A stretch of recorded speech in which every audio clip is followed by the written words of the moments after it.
Hey everybody, today we're going to be installing Windows 10 on this new computer. So the first thing you want to do is take your USB flash drive that has Windows on it, unless you buy a disk. But you want to make sure you change the boot order. You see I just switched that USB as far left as it would go and it ended up right there. And then you want to restart and it'll boot from the USB drive.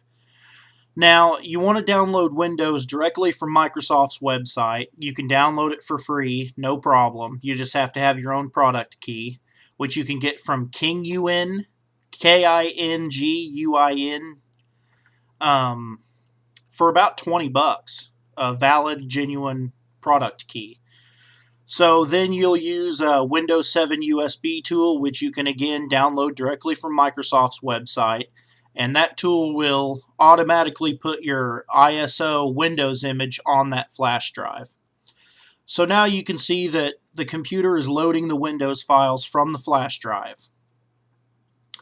And this is the very next thing that'll come up. Now I'm going to be going through all the steps through this. I'm not going to skip anything, so I am going to speed it up a little bit because it takes about 20 to 25 minutes with an SSD instead of a regular hard drive.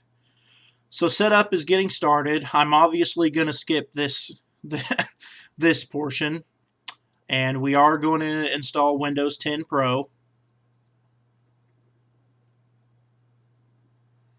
Accept the stinking Microsoft terms, and I always go to custom install.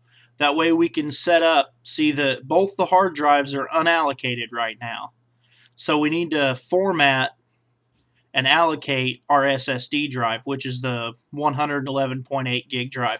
It's a 120 gig drive, but you know, the drives always show up a little bit less than what they advertise. So we're just gonna let Windows do its thing to the drive, and it does it automatically and makes it real simple. So the system reserved about half a gig, which is fine.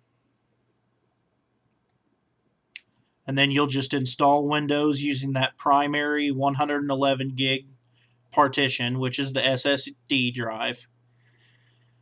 And this is the part that's sped up. Right now it's at, I think, 8 times speed. And I do cut it out a little bit in the middle because, you know, who wants to sit through all this kind of stuff? You'll notice the mouse isn't moving on the screen because I just let it do its thing and walk off. It'll automatically reboot itself and all that. Okay, so this time I've went back into the BIOS and I'm going to drag our Kingston SSD drive ahead of the USB drive in boot order.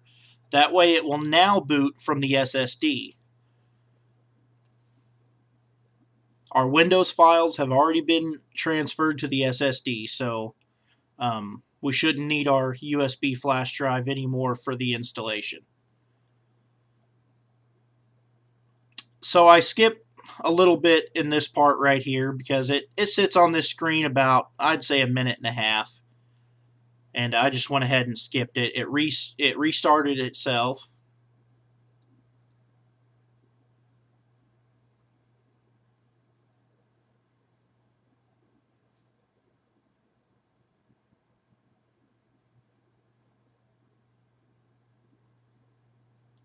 Okay, now right here you want to go into customize settings.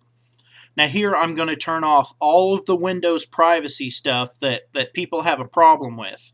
You know, I'm sure you've heard, you know, Microsoft is you know, taking your personal information and all that kind of privacy stuff. Well, you can turn most all of that off right here. There are still a few things that will report to Microsoft no matter what, but for the most part, you can turn all that crap off right here when you first install Windows 10. Now see, right here they get kind of tricky. You got to make sure and scroll down to see the option to turn that stuff off. So doing that will also disable Cortana or Cortana, which is not a big deal for me. I played around with it a little bit when I first installed Windows 10, and she really doesn't help me a whole lot, so I go ahead and turn all that stuff off so that my information's not being sent to Microsoft. And I just set up a user account with no password so that the new owner of the computer will have no problems. And Windows 10 is setting things up for me, apparently. It says this won't take long, and depending on your hardware, it either will or it won't. If you have an older computer, it'll take a while. On this build, it really, I mean, you're about to see it change in just a second. Yeah, see, that didn't take long at all. Now, that wasn't cut. And there we are at our Windows desktop. And the very first thing I'm going to do, I believe, on here is change the resolution of the screen, because it's like on 720p or 1280 by 720 or something like that, and I don't like the way the large icons and stuff like that look. So I just go in and change our resolution there, turn it all the way up.